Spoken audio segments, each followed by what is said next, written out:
Oh God, Raw. Okay, let me put two one thing. Let me say one thing. The show was decent. It wasn't good. People thought it was the best Raw because Roman Reigns is coming back from leukemia, and we got a surprise back after the main event. Except the show still sucked. God, you still need an organized show to make it good. Lack of authority figures, a lack of logic, and no exciting matches to get you enthralled in watching a 3-hour television show, all because of two surprising things. Got you to continue watching Raw. First things first, at least a positive here in this show, that is a rarity. Welcome back, Roman Reigns, from his leukemia treatment, and he will be returning into Raw soon. So good for Roman Reigns at least. We get our big star back from injury. Yeah, from nearly permanent injury. And uh, a bit of controversy because I did quote about this on October when I reviewed Raw. How I think this would just be a ploy, just to let Roman Reigns do all this private crap. Because like I heard before, he'd been doing movies and doing all this spare time where it looks like he has not went through any treatments where it looks like his chemo could have, his leukemia would have been severe. So, it's good to see him back, but I felt like this was just a ploy to just get Roman Reigns off TV for quite a bit. Next up was a tag team match involving Aleister Black and Ricochet facing off against the Revival. It was pretty decent. Yeah, I think it ended off at 6:30. The Ricochet and Aleister Black tagging up together, that makes no sense since these guys barely associate with each other. This is the same guy who was NXT champion and the same guy who was North American champion out of Ricochet. And these guys have totally different identities and crap like that on NXT, and them tagging together on Raw because your NXT pickups makes no damn sense. They still work on NXT. So obviously they're building them up to just becoming the main roster when WrestleMania is over. So this makes no sense of them tagging together just so they can get TV time. I think we know Ricochet is exciting enough without a tag team partner. And Aleister Black, put him in the storyline. Like you have some gothic and frolical character that's a huge ass hitter. So why do you have him tagging up with a guy that he obviously doesn't mess with on NXT? This match was alright, but it should have been a better way how to display these guys' talents and how to display them in a different identity. Thanks. Ricochet is just a darker skinned Rob Van Dam, and Aleister Black, we have no character for him except that he meditates a bit, and he's incredibly athletic. That he is. I'm not gonna get rid of these guys' talent because I see these guys on NXT and I see these guys on their indie shit. So obviously I should buy. I see these guys on their indie shit. So obviously I should be used to what they're doing. This is obviously to dethrone the Revival. They just displayed the supposed to be the number one contenders, but they said no more automatic rematches for the WWE Raw Tag Team titles. Even though for the past few weeks there's been other opponents for the Raw Tag Team titles, and there barely been rematches except against the Revival and Chad and Gable and Bobby Roode. And they didn't even do a promo segment. How about their opinion on the NXT pickups and crap like this? But they don't care. They don't care. They don't care about distributing character. They don't care about actually finding what's the thoughts of the other wrestlers in the damn promotion. So why would I care? Next up was Dean Ambrose in the segment interrupting Elias, and I gotta tell you, even though I find Elias a captivating character and one of the best characters on WWE so far, the very few interesting guys. Why does it keep getting why does it keep getting interrupted? they could have just got him playing his song, building up a bit of cheap heat, or building up his opponent that he might be fighting soon. And they go into his opponent coming into the ring. Now each time he gets interrupted, it just makes it less interesting. And now you got Dean Ambrose coming in, that he's been getting squashed, he keeps losing, they think of giving him 50-50 booking, but they had him losing most of his matches. He already lost twice against Drew McIntyre, and he already lost the EC3. I don't care what happened the second match he had with him. He's already getting squash match. Got treated like a bitch by Nia Jax. You usually is suspecting me to actually treat Dean Ambrose with a bit of dignity right now after what I just witnessed for the past several weeks. Incoming to Fastlane. I know this guy is not getting a return. He's not coming back after WrestleMania. Good for Dean Ambrose. I lost the potential of Dean Ambrose. I really thought he would be the next, at least the next Mick Foley. Or crap, got that told. Because we really thought he was going to be a new breath of fresh air and like the lunatic fringe. When he does nothing lunatic and he acts like a loser for no reason, you have Renee Young being like, oh, because we know they're in a relationship, so each time she has a comment, and speaking about the commentary, they're terrible. They were terrible this entire night. They continue squabbling about what's going on in the storyline, lack there of a storyline going into the match, or lacking of a character. They fought alliance with Babyface for a bit, till later on, and he attempted to hit Dean Ambrose with a guitar until he got dirty deeds. So that was the whole segment. It's always cut and dry with Elias. He's either getting interrupted for a bigger pop for the other opponent, or at least he's going to hit somebody with a guitar.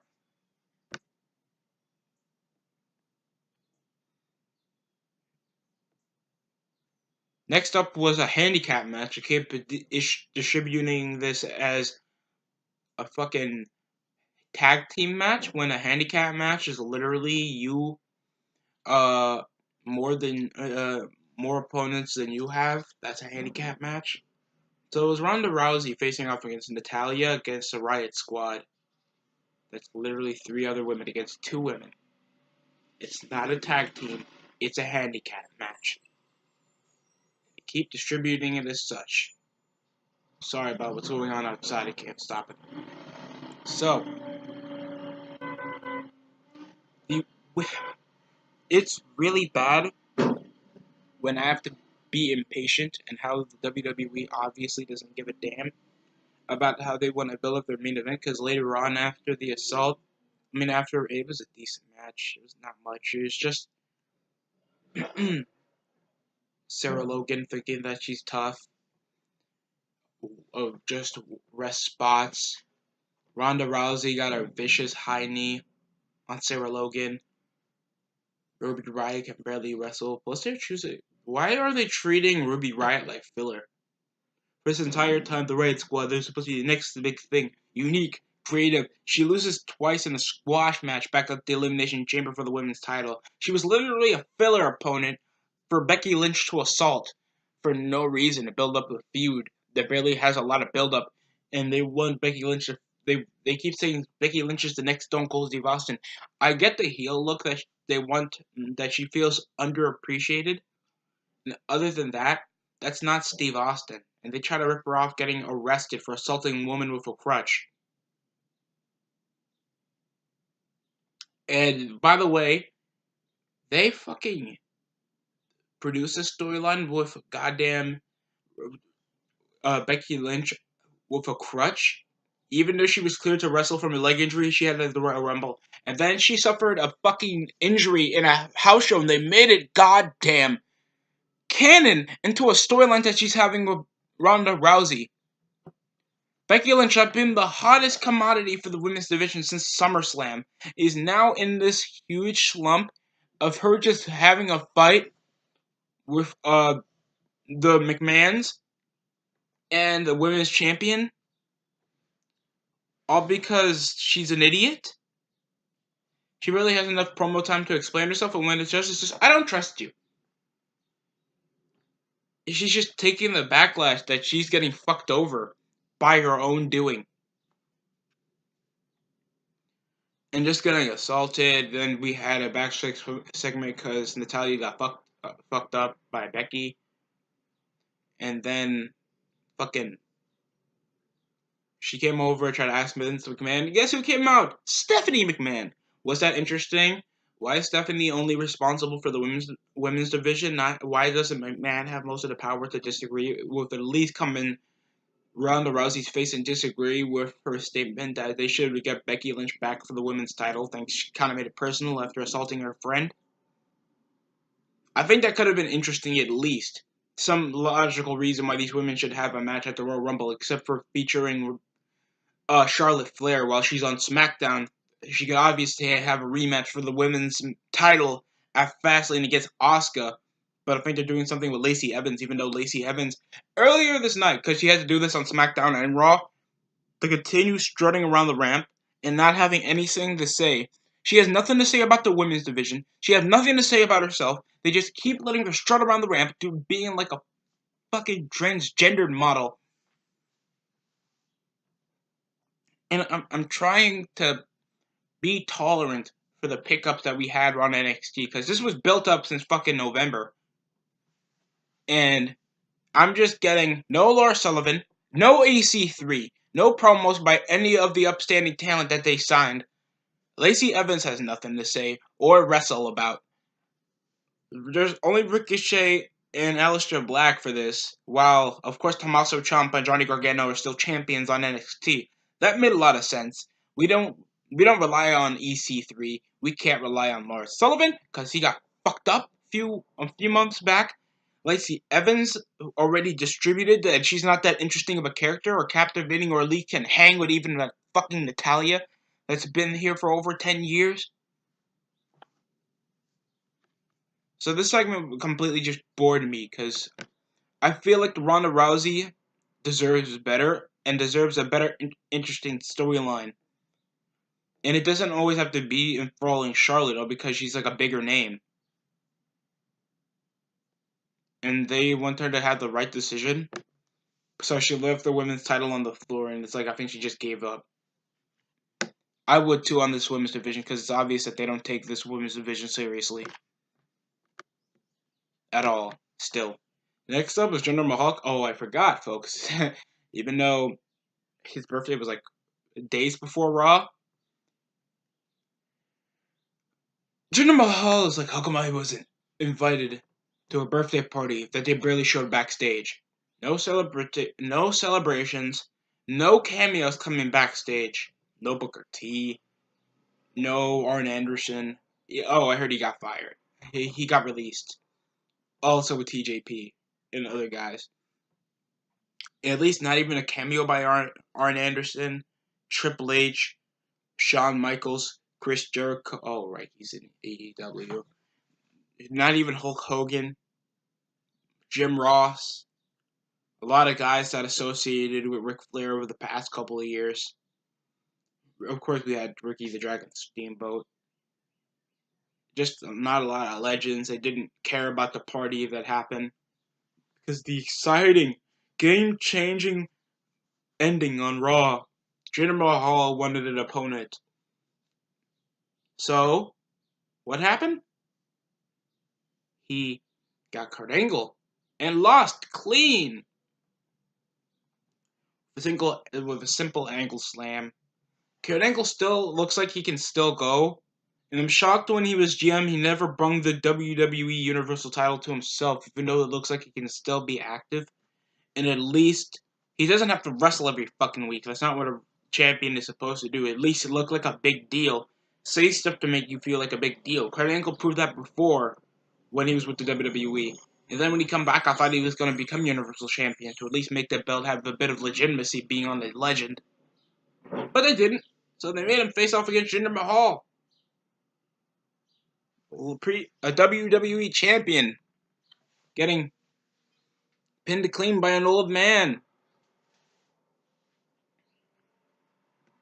Yeah, so that happened. That was shit. Shit, next up was a moment of bliss. And Finn Balor was the guest host. This is not the first time Alexa Bliss tries to flirt with WWE wrestler. Last time was fucking EC3. And she's like proving that she's a gold digger and shit like that. And then this one just because Finn Balor looks like a Euro Abercrombie and Fitch model. I'm trying to say that he looks gay, and they want her to take. He wants. She wants him to take off the title so it can show him abs, and she'll show. On a PG show, I told you before, WWE really hates their PG shit. They do hate it.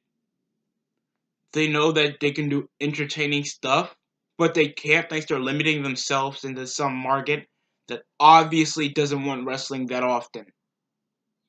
Wrestling's for adults, teenagers, sometimes kids. Yes, kids will watch wrestling, but we don't treat you fuckers like babies. You're still watching half-naked people fight on a mat while getting sweaty or bloodied. There's nothing captivating about that for children to watch.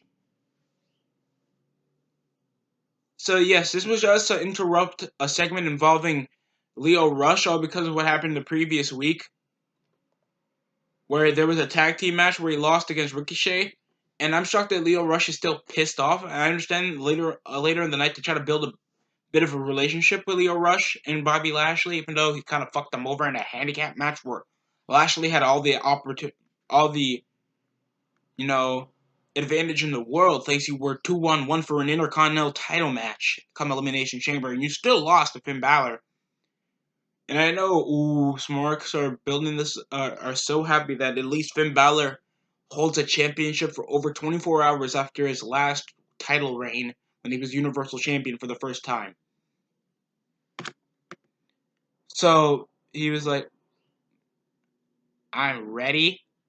You don't deserve to be Intercontinental Champion. Lashley deserves to be Intercontinental Champion, but he has Strowman, so I will face you for the Intercontinental title. That makes you Intercontinental Champion if you win, Lio Rush. That makes you Intercontinental Champion if you win, not Lashley. Okay, whatever. It's cool. It's retarded, but it worked. And not only that was the match all right, they try to work on the knee. They tried to make Lio Rush more of a threat in their one-on-one match than he was in their handicap match, where he literally tagged in Lashley.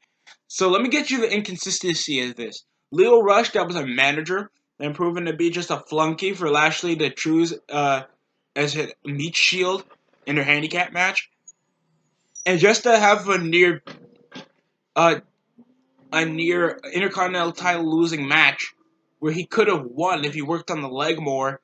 The inconsistency on that, and you're telling me that Lashley could beat Finn Balor for the Intercontinental title? That makes a lot of sense to you? Is that really what you believe he's gonna do?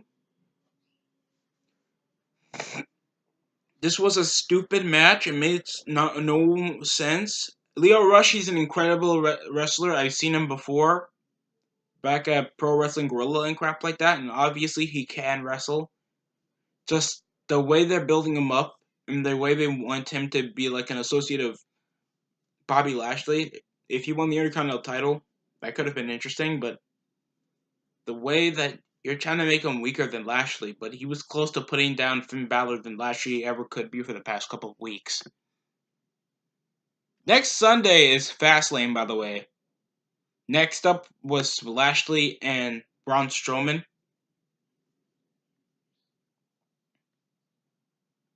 And Lashley attacked from behind. Results was no contest because I don't know. It was a shitty match. Strowman just came pushing this asshole through the barricade and crap like that until, yeah, yes, Lio Rush was still in the corner of the fucking of Lashley, and I think got him disqualified, so there's no contest. No, I think it was a double count out. So that ended quickly. Then there was the no DQ match that Dean Ambrose addressed earlier in the show when he interrupted Elias. Not only was this bullshit, and this could have been a more interesting match if they brought more weapons into play. But we knew he was gonna lose clean, so the point of just getting more guys to attack him was stupid in a no DQ match. Then Seth Rollins and Roman Reigns came to his rescue, and I'm shocked that Roman Reigns or Seth Rollins. I understand they're baby faces, but you forgot that this guy disrespected you and assaulted you after you suffered leukemia, and he assaulted you after you guys won the tag team championships. I'm shocked that you guys are so forgiving. After all this crap, they had Elias come in, Lashley, McIntyre, Corbin, just fucking up these guys while it was 3 still on 4. 3 on 5 if you count Leo Rush as an adult. Next up was the main event of Raw, not the no DQ match. Bayley versus Nia Jax.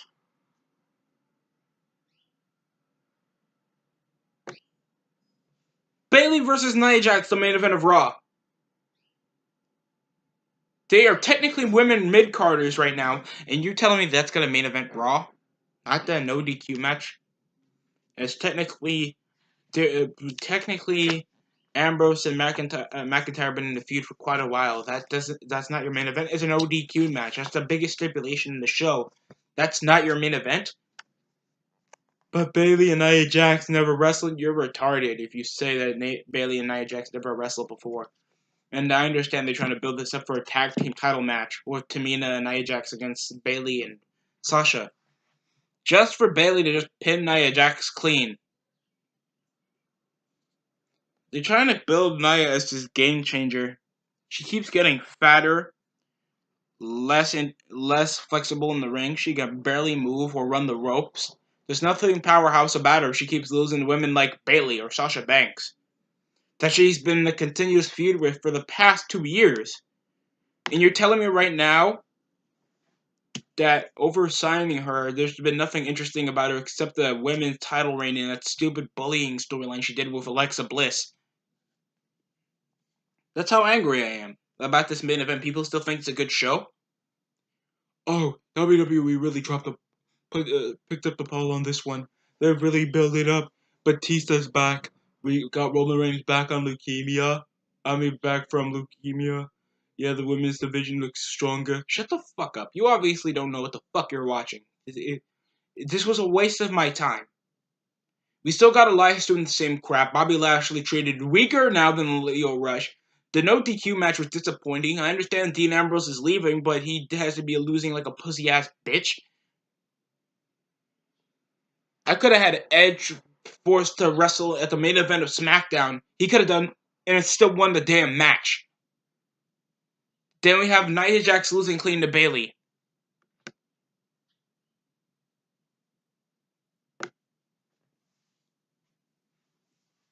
Come on. Just squashing her in a corner and doing a leg drop is not interesting for Nia Jax. Then hitting Tamina on the stair steps, then delivered a fat ass belly to belly for the finish. Nothing interesting about Sasha Banks and Bayley except they're friends. There's nothing interesting about that. There's no dynamic. These women used to fight for the women's title and they hot potatoed the fucking belt. And now you're telling me right now over this interesting feud, they are now tag team champions and we're supposed to be interesting. Well, these guys barely have a character of their own except this woman's called the Boss and this bitch likes to hug people. There's nothing interesting about that. Get that off my fucking screen. I am not wasting 3 hours of my time to see PG fighting.